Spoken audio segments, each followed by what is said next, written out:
Wow. I did last week. That was a quick one. Pretty important, Walter Nelson. This is the only agenda item. Did you know that? Okay. You're very I important. don't know. You should have brought your wife. She'd have been really proud of you that you took the whole meeting. In fact, we couldn't get a quorum to vote on canceling the meeting, or we wouldn't have had it. Okay, good evening and welcome to the meeting of the North Ogden City Council for August 8th, 2017. Appreciate everyone being here. Just a friendly reminder to please turn your cell phones off or put those on silent during the meeting. We'll begin with an invocation and pledge of allegiance. And looks like I've been asked to do that this evening, so I'll start with the invocation, then we'll do the pledge of allegiance. Our Father in heaven, we're grateful to be gathered here this evening. We're thankful we can live in a beautiful city in a wonderful country. We're grateful for all our freedoms and the free government that we have as well. We pray that our city can be blessed, that we can have wisdom and be able to make good decisions tonight for the city. We pray that we'll be able to look at things from all sides. And we pray for our service members, especially those overseas, that they can be blessed, and all the others who work hard to keep our community and country safe. And we ask for these things in the name of Jesus Christ. Amen. Amen. Please stand and join me in the pledge. I pledge allegiance to the flag of the United States of America and to the republic for which it stands, one nation under God, indivisible, with liberty and justice for all. Okay, thank you. Up first, we have public comments. If anyone would like to share anything about any of the items on this agenda or anything else from city business, we invite you forward at this time. Okay, seeing none, we'll go to item number 2. We have a discussion, council members, about a potential protection strip along the Stonecrest subdivision, which subdivision has come before you previously, earlier this year, about 3825 North. And our city attorney and administrator, John Call, will present this item, and I'm sure we'll probably hear from the applicant as well. So, council, many of you might remember this subdivision. I'm going to pull the map up here to help you orient on where this is at. And this is an old map because the area, which is up here, there's roads that are coming up both sides of this. And the area we're talking about is the area right here underneath what's referred to as the Hollis property. And let me show you a map that shows you exactly the subdivision. So the area we're talking about is phase 2 of the Stonecrest subdivision. And in particular, we're talking about this little itty bitty strip of land on the north side of the road, or of the right-of-way, that is being requested that it be held out as a protection strip. When the Planning Commission approved this phase 2 of the development, they recommended that the city enter into a protection strip agreement. And the purpose of a protection strip agreement is to make it so the people who are to the north of the property who haven't participated in any of the costs with the road don't get a windfall from if they subdivide later and front houses on the street. And so it's kind of there to protect the developer so that they're not essentially forced by the city to put a full width road in and then someone else gets a windfall benefit. So the way the agreement is set up is that it establishes very specific parameters on what a person has to pay to connect to the road. And the way there's 2 ways in the city code that an agreement can be written. One is where the property is given to the city, and the city is the one who manages the protection strip agreement. And then the second way is the way this one is, which is the developer retains ownership of the agreement of the property, and so they are kind of the gatekeeper. The difference is that under the second one, the developer has a little more flexibility on what they get to charge for, as well as it's easier on the city, in the sense that when the new person comes in to develop, if the Hollis property ever developed, they have to talk to the developer. They don't just come to the city, if that makes sense. And so let me pull up the actual agreement and zoom in so you can see it. So the key things that the council is going to be most concerned with are these paragraphs, the very first paragraphs, where it talks about the reimbursement cost for different things. The first one is the land value for the actual protection strip. So essentially that 1 foot area for the 300 or 400 feet, linear feet, is worth about $2,400. The next number is the reimbursement cost for the actual half of the road, which is expected to be about $11,000, $11,200, and that's based on today's land values. And then the last thing is the one that seems a little more complicated, because there's a couple numbers thrown in the percentages, and this is why Mr. Nielsen and his attorney are here to kind of answer any questions you might have. That this is the total cost for the improvements in the right-of-way, the 227. Is that right? Okay. And then the percentage that's reimbursable is this amount, so that when the property to the north connects, and if it connects, then they're going to pay that $92,000. And that's for the road improvements. And then that's for the utility improvements. And then the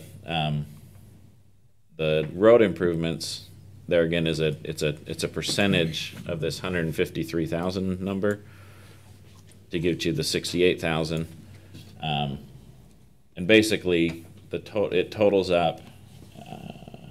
There should be, I guess it's not a total, but anyways, the numbers are all very specifically entered into the agreement of what the value is now, so that it's easy to calculate that when the people in the future want to connect, they know exactly what they have to pay. Our code allows for the interest rate to be based on the state standard interest rate, which is 10%, I saw. 10%, yeah. And so that's the way our code's written. Me and Blake, who's Mr. Nielsen's attorney, have both gone through this agreement. This is the first one the city's done, as far as I know, for a long time. We looked at doing it in another area of the city, but the neighboring property owners reached an agreement before it came to it. Not that this is a last resort or an adversarial thing. The neighbors were actually saying, well, we're ready to go soon, so and they just worked out an agreement. As far as what the council needs to talk about is really focusing on the values that are in the agreement. And technically, there's nothing that forces you to approve a protection strip agreement, but in my opinion, it helps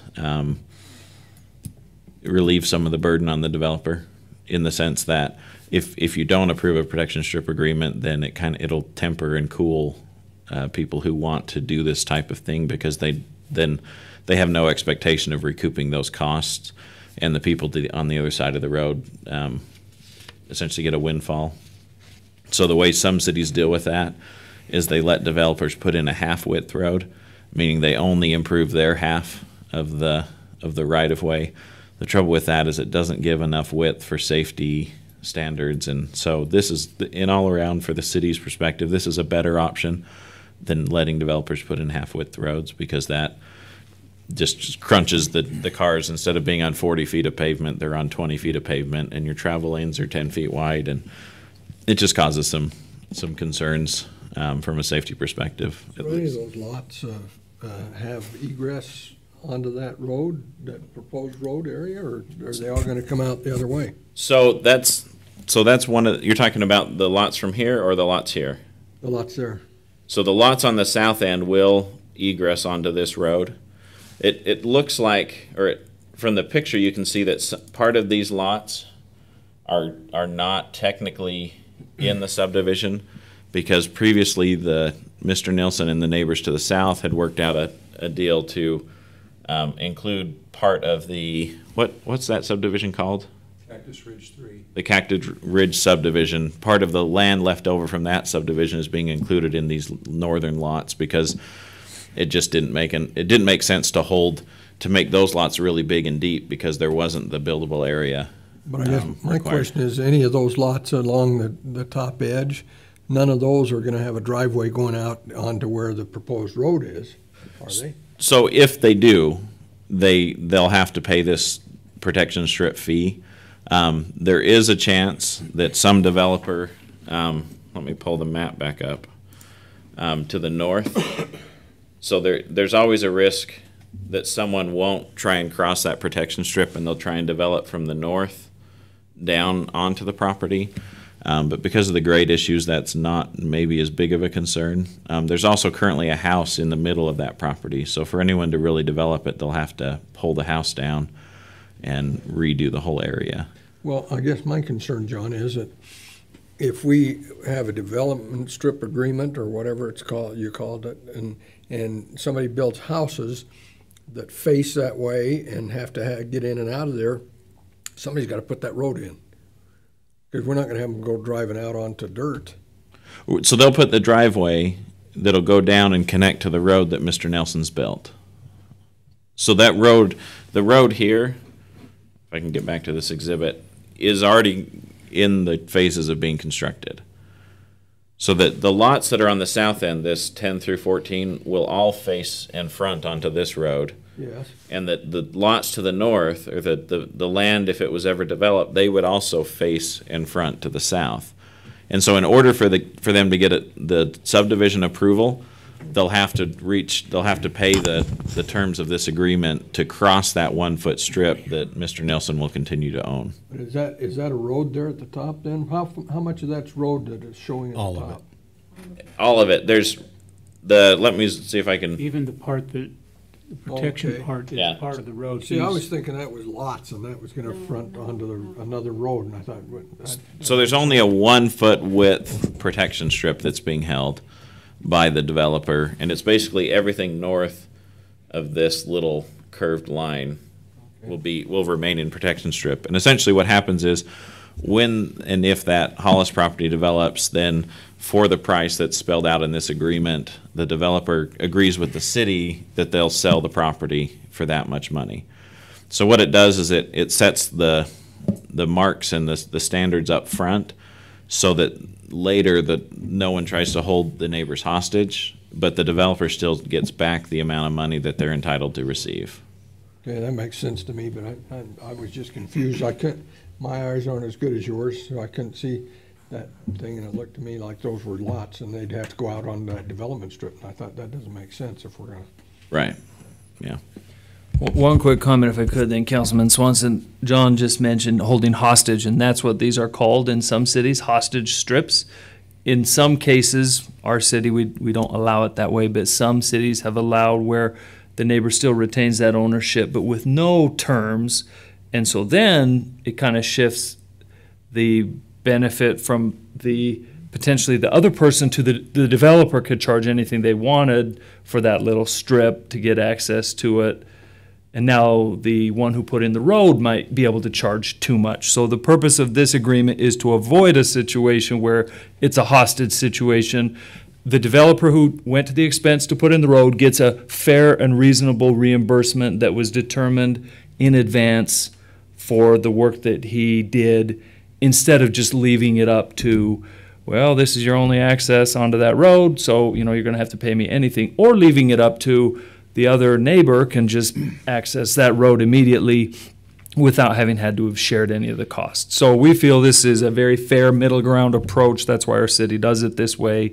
There's a formal agreement done at the time, or it's an option in our code, and I do agree with John. It's a good way to do it, to ensure the one who went to the expense gets fairly compensated, but neither party has unfair leverage over the other. Councilman Swanson. Fast forward to those lots 10 through 14 being completed, the road's completed. The road is deeded over to the city, accepting that 1-foot strip, who is responsible for repair and maintenance of that 1-foot strip of concrete and gutter? So it'll be a 1-foot strip of landscaping. That's Okay. where the retaining wall or the retaining slope Okay. will be. And so it's From the actual edge of the curb and Yeah. gutter, 1 foot of land itself. right. So there'll be a full curb gutter and sidewalk on the north side of that road. All of that would belong to the city. Yep. Okay. Yeah. Answers my question. So were the Hollises invited to this meeting? I didn't make a specific invitation. We've been in, our Public Works Department's been in contact with them over the past several months, and they were at the meeting when this protection strip agreement was approved or suggested. In the planning commission meeting? Yeah, so they've been to all the meetings, but I didn't give them a specific invitation. And we call out, or the agreement calls out the name Hollis property, but are you comfortable with that? What if it changes hands? You know, it's a nitty little thing, but I wondered if I wouldn't put the property description in there and say anybody who owns this property. So there is, down here, on the last, there's Exhibit A, which describes the subdivision area. Exhibit B is the legal description for the protection strip. And then Exhibit C is the legal description for what's commonly called as the Hollis property. So the legal description of the property is tied to the agreement for all three properties. And so it's just, in the agreement, we call it the Hollis property because that makes it clear to, more for our benefit right now that we know which piece of property we're talking about. And then my only other question is there's some percentages of these total amounts that have been, costs that have been incurred. And we haven't really talked about how we've come up with those. I guess I want to feel comfortable that we haven't overlooked something and that, I mean, it looks fair on its face, but could that be challenged? Is there some, something we go back to and can point out and say, this is how we came up with those numbers? So It will always be done sort of the same way? So Blake and I were the ones who went through this, and the percentages have modified as him and I have discussed it, but it might be better to have Mr. Nielsen or Mr. Johnson come up and talk to you about how those percentages were calculated from their perspective, so they can also help you understand how the costs are put into this agreement as well. Okay, yeah, and so were those percentages, these numbers were before the planning commission, No, so the actual numbers weren't. They just put together they just said we recommend that the city create a protection strip agreement.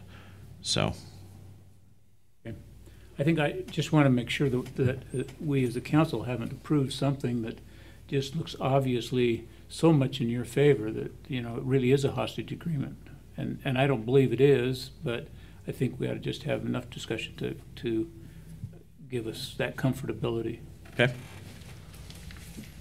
So it looks like Mr. Nielsen's counsel. Please just introduce yourself and give your firm and address at the beginning of your comments. Okay. I'd like to thank the council for the time and for Mr. Call for putting this meeting together, this opportunity. My name is Blake Johnson. I am with the firm Smith Knowles in Ogden. Our address is 2225 Washington Boulevard, Suite 200. And I represent Walt Nielsen in regards to the Stonecrest Phase 2 development. I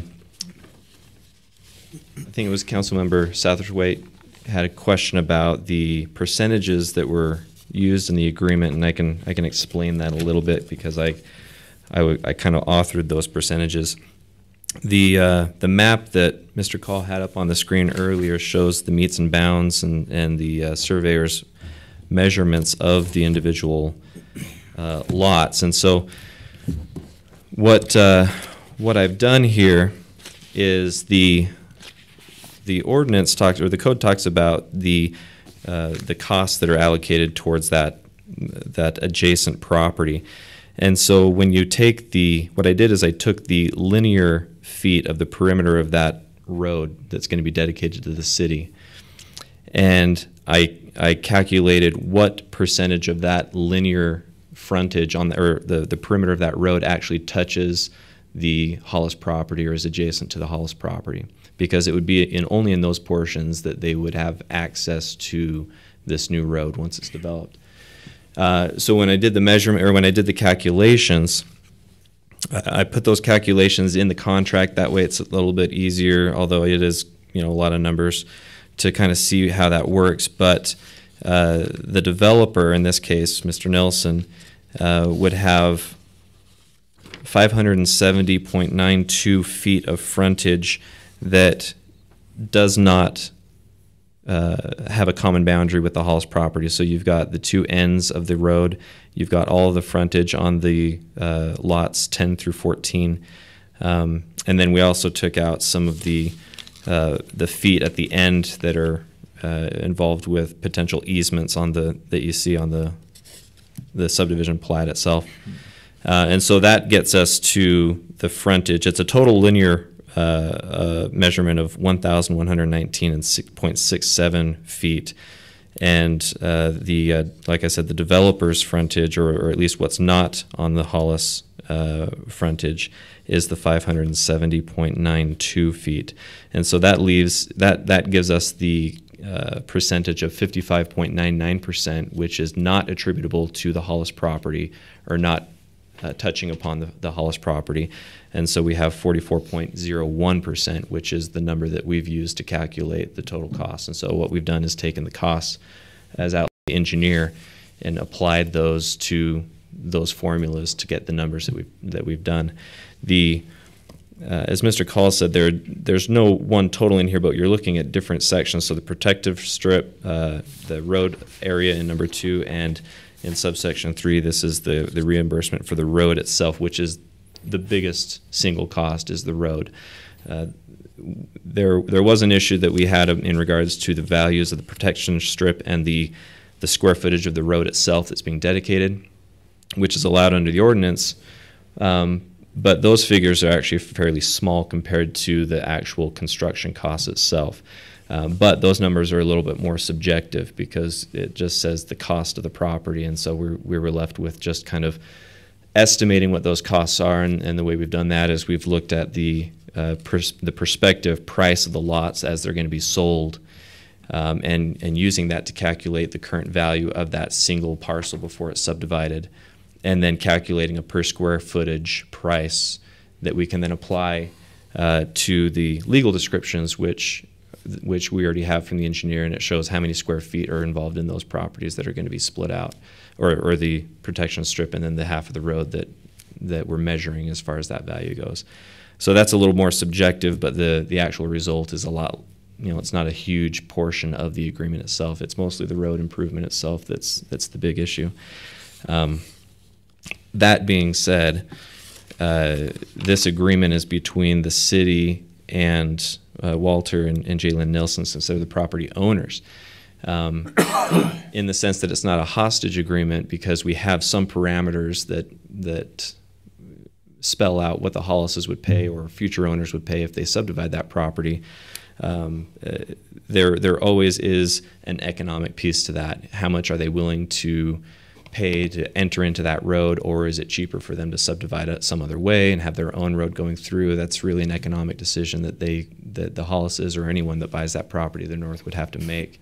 And so, in the event that the numbers, like I said, are somewhat estimated as far as value, if those numbers don't make economic sense to anyone who subdivides from the north, certainly that's a discussion that can be had at some future date between the developer and that property owner, and say, well, okay, then let's reach an agreement, because this agreement does the Nelsons very little good if it doesn't entice the property owners from the north to actually enter into that road when they develop. And so obviously if there's some future issue about how much they are willing to pay, then that's a discussion that can be had at a future date. And I think the city's interest in what that actual number is probably not a big issue. I don't think the city really cares what the two parties agree on, as long as that gets done eventually, or perhaps maybe doesn't get done, depending on what they want to do with that property. Hopefully that answers some of the questions about the percentages that you had. Well, we've got him. Any other questions for Mr. Nielsen's counsel? Okay, thank you. We may have some more as the discussion progresses. John? One thing I forgot to mention is the 10% interest only is good for 10 years. So once you hit that 10 years, it stops accruing. And so that it's not something that just goes on forever and ever. There is a cap put on it at some point. So You'd think they'd tie that interest to something. You know, I mean, the state, you're saying it's tied to a state thing of 10%. Yep. Well, you know, that, if Mr. Nielsen's going to a bank, he's never gonna get 10%, so that's a pretty good deal for him to bank his money on that thing right there. That's better than he'd get in any bank right now, so or in the stock market. it's tied to what's called the statutory rate, which means that Utah every year reevaluates the interest rate and says, for judgments and for other things, this is the interest rate will compute so that people are getting value out of their money. If someone's withholding payment, or it's basically it's a state number set by the legislature every year. Or at least they have the option to review it and reset it. My guess is that probably the auditor is the one, auditor's office, or maybe the governor's office is someone who recommends when it needs to be modified. So. And our city code specifies that statutory amount. So that part is pretty much out of our hands for this discussion. I mean, you could change it for the future, but it's in our code that is the interest rate, the statutory rate. One other thought on these two. This is kind of a weird position for the city to be in. Obviously, our preference is that the private market property owners resolve it, and that very well may occur, as the council has said, in the future. If the 10% interest doesn't make financial sense and property owner across the street comes and says, hey, I'm willing to pay X, and Mr. Nielsen agrees, they can resolve it themselves according to the private market. They would then let us know, Mr. Nielsen would let us know, that this agreement has been satisfied through terms that they have worked out together. And that is still very much an option, and hopefully an outcome here, that this agreement, I mean, we try and ensure that there's some reasonable fairness here, but we're also not a partner with Mr. Nielsen. We're not a partner with the other. We're just trying to set some basic parameters that this is a fair, reasonably fair agreement to both sides, and then hope that the private market will work it out to an outcome that makes sense when that time arises. So you might have also heard these called pioneering agreements. They're for the same, similar, that one developer will pioneer the improvements and then be able to have a means to recoup those costs later from a neighbor who was not ready for whatever reason to develop at the same time. So that, just a few thoughts on it as well. So I'm ready to make a motion to approve the protection strip agreement for Stonecrest subdivision. Second. It's We need agreement A-22. -22, no, it's agreement A 22-2017. Whatever agreement number, A-22-2017, Second. protection strip agreement for Stonecrest subdivision. So we have a motion and a second to approve agreement A-22-2017, a protection strip agreement for Stonecrest subdivision. Is there any further discussion? Start the voting with Councilwoman Stoker, Yes. Councilman Satterthwaite, Yes. Councilman Uri, Yes, Councilman Swanson, Yes. and Councilman Turner. Yes. Okay, thank you. Then that agreement passes, and we wish you the best with your development, Mr. Nielsen, and hope that whatever time your neighbor's ready to develop, that something can be worked out there as well to help them and also provide you compensation for the expenses undertaken in this development. We'll go again then to public comments. Any comments you'd like to make now, gentlemen? Okay. let's get our staff comments. Annette? John? Just one follow-up item from last week about the stormwater project on 1700. They looked at, Matt is full aware of that, and I think there's going to be some things that will need to be done, maybe to protect it from going under the road. But in order to redo the whole subdivision, or redo that whole drainage ditch, we actually can't do it until the line out to Mud Creek is completed, which is something that is going to be coming to you in an agreement, in theory, in a couple of weeks or maybe a month or so, or a couple of months. But then there's also a significant expense, and with the discussion on impact fees and all that, there's a chance that some of the upper portion of that project is not impact fee eligible because there's no development going in above some of those homes. So that's something that is all kind of coming into play. What Matt basically told me is it's going to be really expensive when the city decides to finally bite the bullet and put it in. So just so you're aware that that's the response so far. And the other items I'm still getting more information on.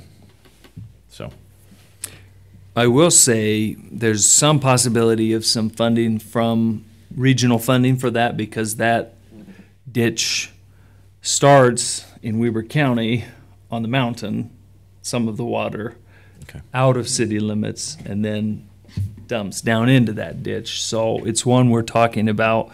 WACOG has had a number of meetings recently about storm drain, and actually more progress has been made than I've seen in a long time towards coming up with some funding. The county is going to be helping to fund a new regional detention basin in Pleasant View, which also I'll be bringing a proposal for us to participate a small amount in as well. But that's the first step we've really seen of the county taking some good attention or progress on regional storm drain problems, including a lot of the water that falls on the mountain, which is unincorporated, and all that drains down into the cities, and we're getting no compensation for it because 1700 North is very full, that ditch, during a rainstorm with water that fell largely out of the city limits.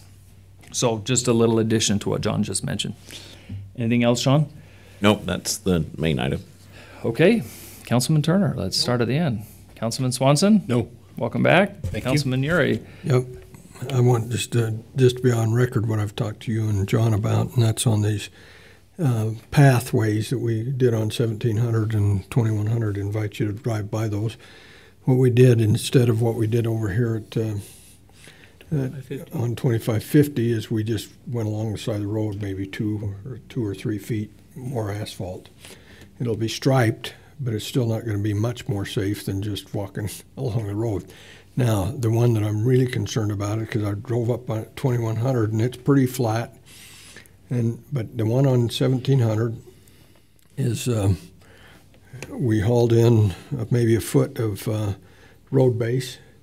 Doesn't look like it's been compacted very well, and then the asphalt's been put on top of that. And I think we've thrown money away, because when our big trucks go up there and plow that snow, that road base that hasn't been compacted is just going to crumble, and so is the path going to crumble.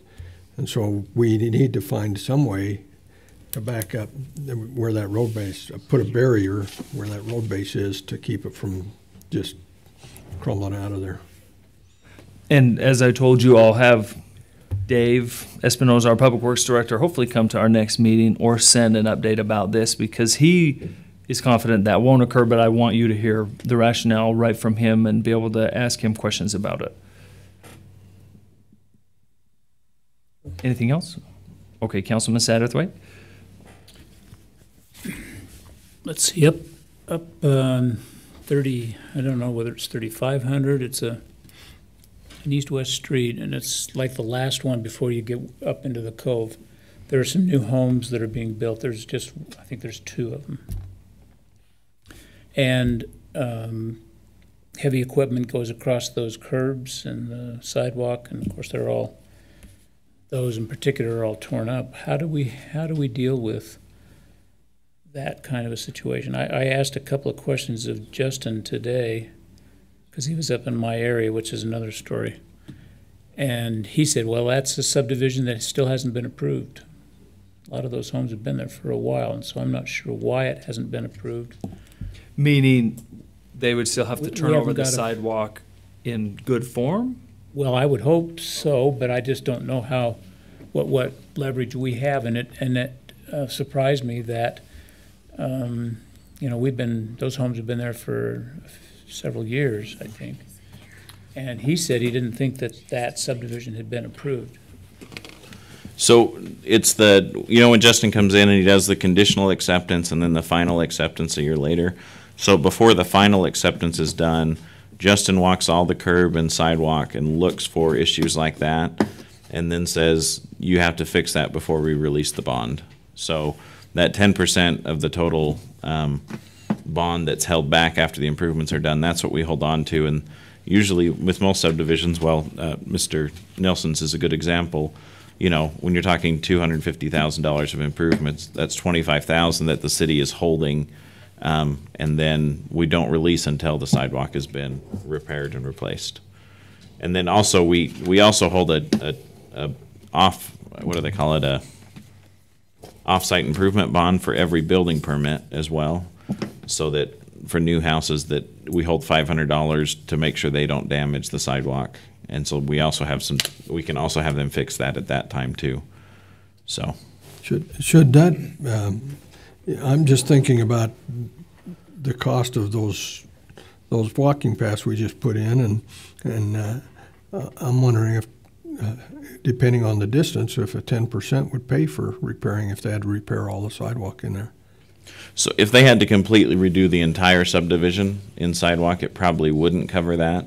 But typically, when a section fails, it's 10 feet. That's usually, I want to say that that's about $1,000. And so we haven't seen a situation where the bond didn't cover, or where the developer didn't just do it, because they can usually get it a little cheaper than even the city can if we bid it out separately. So we haven't had an issue with the developer just walking away from that bond for several years. We did have it happen back in the late 2000s. But for the past 7 or 8 years, we haven't seen anything like that happen. And also, let's plan for our September work session to discuss all of these topics with the update to the public works standards, Okay. cuts into roads. Let's just put that on our plan, Annette, for the September work session, have a whole discussion about this, because we talked about it a lot the last meeting as well, to make sure that we're getting cuts in the road properly repaired at the developer's expense and not the populations. As you know, constantly the roads that have cuts, those will sink over time, or not well done. There's a ton of them we're cutting out just north of City Hall here, and having to redo that were cuts done, you know, for someone's sewer line, or et cetera. So all those topics we'll plan on having in the September work session with Dave and Justin, and have a really good discussion about that. You want Matt there? And Matt, that would be good. So yeah, let's update Just council gonna- on all of those kind of related to development. Anything else, Councilman Satterthwaite? Yes, the RAND situation, I guess, came up by an email. I had recommended to staff, I think, that if we are going to approve, the council has more or less approved the concept and approach that they're using to use the slag. And I had recommended, think it's a good idea that the city have their own standard for use of slag if it's in a driving surface, or use of slag if it's a landscaping surface. So has anything happened on that? Where are we at? What Matt has basically come back to us and said there's no standard short of putting it up to a full road standard, which would mean 8 to 10 inches of compacted base with gravel on top. But he said that's not a standard for private property. He's just saying there's no information out there that he has access to that would say that, you know, just slag on top of the surface, what the standard should be because there's just not any data out there, if that makes sense. So he didn't have a recommendation short of having someone grade it down 8-10 inches, put road base, and then put slag on top of it. But he said he wouldn't even recommend that because it's private property, and he didn't think that we should worry that much about private property unless we're going to regulate basically every private non-concrete surface in the city. So it's the same thing would be, we'd need to establish a standard for gravel driveways, and there's a little more that we'd have to regulate. Was kind of his approach. Either the city cares about what people are doing on private property or not. So, does that make sense? Yeah, sort of, but not totally. I mean, we are driving on slag. I know Carl's been in some projects where they do use it. Maybe Matt's view is too myopic here, and we need to. I mean, This will be a it's good not topic as reasonable. well in September, because we'll have the city engineer, public works inspector as well. And I hope that agreement's finalized by then, but it may not be just because of circumstances with the neighboring property. So I might suggest we have that then, when the city engineer can, give you that feedback also directly. Okay. Well, I mean, the motivation for that was that it's come up in the discussion more than once that we kind of set a de facto standard if we approve it that way. Maybe and maybe not. I mean, but it's possible somebody could point at that. And I know that was your approach going in, John. So that's why I brought it up, and that's why I think it's a good idea that the city consider some kind of a standard. I can't imagine that there isn't anything out there we couldn't. It's not reasonable to, do like you said for a road where it's 8 inches with the structural rock or whatever material underneath. So. Well, and I think I had, in the agreement that we'd originally proposed, I think I had put 4 inches, but it might have put 6, because that's typically, like if you're compacting gravel underneath cement, typically it's 4 inches is kind of your minimum. But usually, if depending on what's going in, you want more than that. But maybe Carl can tell you what for under concrete. I mean, is 4 kind of the minimum standard? For road base? No, for gravel. Like if you're putting gravel under a basement.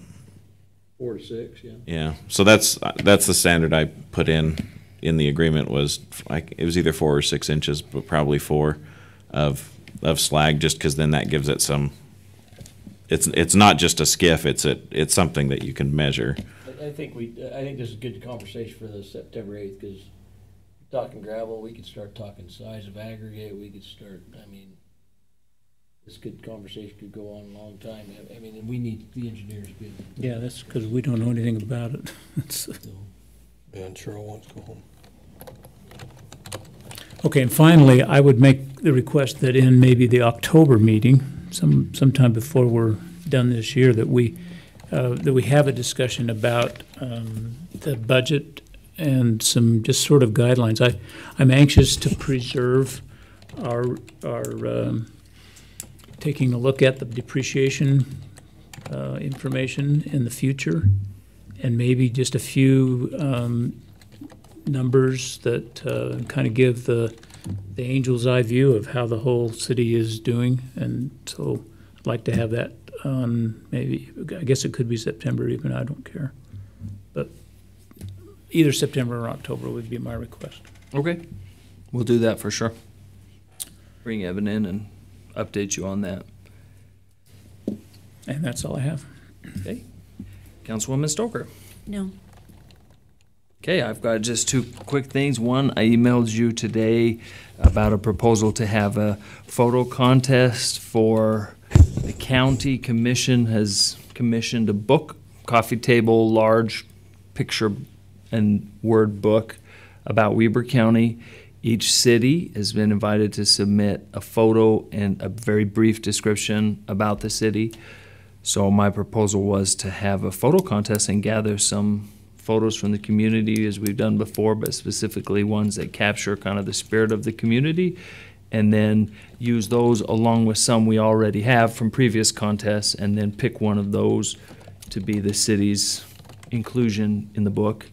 We'd have a small gift card or some kind of prize for the person that's already we have a budget for those kind of things. So just wanted to see if there's any concerns with that plan for our photo submission. The final one will, of course, come to City Council along with the wording for approval. Thoughts on that? Several of you have emailed back you're good with it, but I just wanted to talk to the others if that's okay to proceed with that, and then I'll keep you informed as we get the photos, narrow them down, bring them to council for a final approval. If that's okay. Okay. And then amphitheater, real quick, Councilman Satterthwaite and Stoker, Councilwoman Stoker could also update you on this. We've been working a lot every week, meeting with the architect, and today we got to see for the first time their design. It's really looking great. We'll have an update for you in the city council meeting next week. Also, in 3 weeks, on the 22nd, we're going to be holding instead of council meeting, there will be an open house for the public to come and see kind of the design progress to date and provide some input on that. So that'll be Tuesday, August 22nd in the Senior Center at the same time in lieu of City Council that night. So please just put that on your calendar. Our intent is that by the end of August, they have pretty much the design guidance from us so that they can design the building in September and construction can begin in October. We also are moving forward with putting out the bid for the contractor to hire a CMGC construction manager, general contractor, to expedite the process for that construction to begin in October as well. And so I'll ask the council members who are on the amphitheater group to be on the selection committee for that. And then I hope also by the end of August or very early September, we'll be bringing you a recommendation on a general contractor for the project for the council's consideration. So things are looking good there. Everything's moving forward to be able to start this October so we can complete the first phase and compete for a new grant from RAMP in January, and hopefully be able to do maybe even just a second phase starting next spring that will finish the whole building if we have good success with the fundraising efforts that will be starting next month as well. Rather than 3 phases. So I'm interested, Mayor, in an update on the skate park. Where's that going? That has been a major disappointment for us. I don't know how to say it nicely. I'm disappointed in the contractor. They have not been expeditious. They have designed a very nice park. That's the good news. It looks great. It's definitely better than what we had before. There's some new pieces. So the product has turned out good. It just hasn't been timely. And so they've now submitted a design. Tiffany's reviewing it. She had a few items she wasn't satisfied with, and so it's gone back and forth between her and them for about the last 2 weeks. Now the design is, my understanding, finished. John, do you have any update on that? I think that there was just some color choices that she was making with them, but I think it's pretty much finished. So it is a nice design. It really is. And it's going to be great. It's just obviously overdue from when it was promised. So, Councilman Swanson, anything you want to add? You've been helping steer this. No, share the frustration. Excited about the design. It'll be great. It is really nice. Once it's in, everybody will be happy. It's just a matter of... Yeah, and I read him the riot act. I sent a nasty email, professionally nasty, but like, hey, what's going on? So we've been pushing, and there's no delay on our end. We got the money. You've approved it. It came from the county commission. We're ready to spend it as soon as they're ready to start. So that's where it is. Councilwoman Stoker. Tiffany she's really thrilled with the design. She said it flows, the skaters will really like it, but she said it's just the color. That's what's holding it up, the color choices. She says you've got to put some color in here besides just gray cement. So that's where it's going back and forth, is on the colors. Well, the design came back without the planters and things like that, some of the greenery that would be interspersed for financial reasons. And because of that, we decided we didn't want just gray concrete. And it's next to nothing to add a little bit of color to the concrete. So at least that adds some aesthetic niceness to it. I got the impression that the first rendition really didn't flow very well. I mean, she's had to work this. Yeah, Tiffany's done a good job to make sure it's turning out the way it was intended. There's just no sense of urgency on the contractor's part. Can we fire them? If we want to go through a huge, long legal process and probably lose some money, John. We'd be walking away from maybe half of our budget if we fired him at this And point. further delaying the project. Right. At this point, we've done everything we could to expedite them, and there's really not more that we would recommend, because a legal solution. Did we not put a timeline in that contract? There's some timelines. There are regarding timelines, yeah, payments. Yeah. but not. penalties. I don't think there was a penalty. No, there's no Yeah. there's no completed by date, because we knew there would be some feedback. And the initial delay was on us getting the geotechnical report to them. So it's not Totally there. I think you have to put at least 4 to 6 weeks of the time on the city's geotechnical consultant, because they didn't get the information back to us in time. We're still way out from past that. Yeah. Well, right. I'm just saying that. Yeah, that is true. You know. There was an initial delay as well. I think we should have put, looking back, and going forward, if we do these kind of things again, we ought to put a thing in. And of course, there's a forgiveness clause if the city causes a delay, but I think we ought to put some penalties in when we do these things going forward. I think that's a good Carl thing has for next penalties time. with the bills you do. Every job. Every job, yeah. Well, and when it gets to that penalty phase, or penalty imposed, they'll look for every opportunity or every reason why you held it up, and we'll have to show them that, of course. Well, that's all right. That's why we have a forgiveness clause in there if we held it up. Right. But I think we all agree, even me who didn't recommend this contractor, that they've done a good design. The final project is going to be really nice and better than the park we had. So that will be great.